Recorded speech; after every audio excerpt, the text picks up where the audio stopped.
George lay awake, fixated on the natural impulse to swallow his own saliva. He described a momentary nighttime thought that had spiraled into a psychological claustrophobia, a physical lockdown that tightened every time he tried to sleep.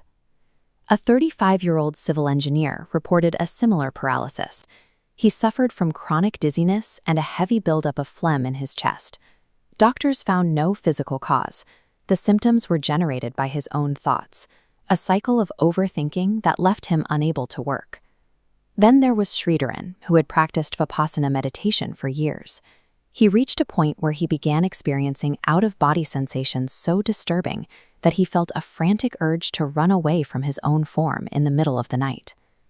These three cases share no obvious link on the surface, but a phobia of swallowing, psychosomatic chest pressure, and meditation-induced panic all stem from the same mechanism: mental resistance.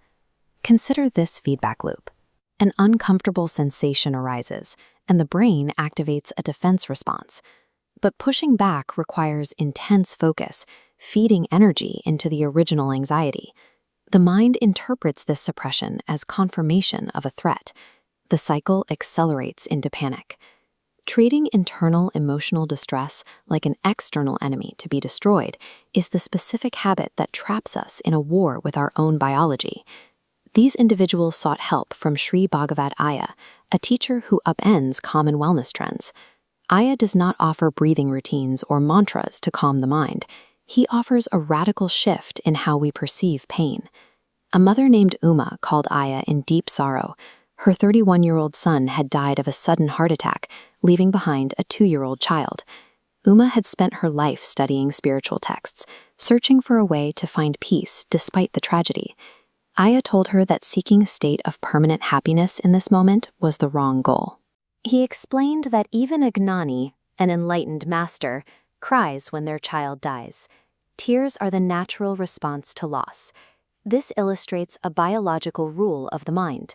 Internal feelings like grief or terror are forces of nature.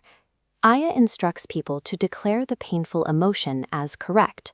By giving the feeling permission to exist, the mind stops treating the emotion as a threat, and the internal storm eventually settles. Peace arrives when the mind no longer fights the sorrow. Resistance to the pain, not the pain itself, is what prevents the mind from finding its own balance. Surrender works for the internal world, but it has no place in external reality. The unemployed engineer calling about his chest pressure illustrates this divide. The engineer wanted a spiritual fix to dissolve his anxiety. He believed that once he felt calm and his chest pressure vanished, he would finally be ready to look for work and resume his life. Aya's prescription was blunt. He told the man to surrender to the fear internally so it would stop terrifying him, but to act in the physical world regardless. He told him to get off the couch and find a job, even if the anxiety remained. Spiritual surrender applies to the invisible mind. It is never a valid reason for avoiding physical responsibilities. We cannot wait to feel ready before we do the work the world requires of us. This framework is called Aga Vidudhalai, or inner freedom. It relies on a strict divide. The left side is Aham, the internal world of thoughts and feelings. The right side is Puram, the external physical world. In Aham, you maintain zero resistance. Whatever thought or fear enters, you let it pass through without trying to change or fix it. In Puram, you apply practical action. If your car is broken or you have work to finish, you don't surrender to the situation. You use your body and mind to organize, fix, and solve the problem. Misery is the result of crossing these wires, attempting to surrender to a physical problem that needs fixing, or trying to fix a wave of sadness that only needs to be felt. Mastery is knowing when to surrender to the internal and when to fight in the external. This distinction is the definition of freedom. This brings us back to Sridharan, who felt he had to escape his own body to find peace. Aya told him to stop suppressing the mental disturbance. He explained that nothing in the mind is permanent.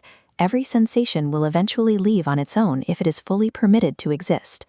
When you stop treating a feeling as a threat, your biology shifts. The panic loses its fuel, washing through your nervous system and naturally dissipating. The popular image of enlightenment suggests a person sitting on a mountain, perpetually serene and immune to the pain of the human experience. Inner freedom is the practice of granting your mind permission to feel everything, fear, panic, and grief included.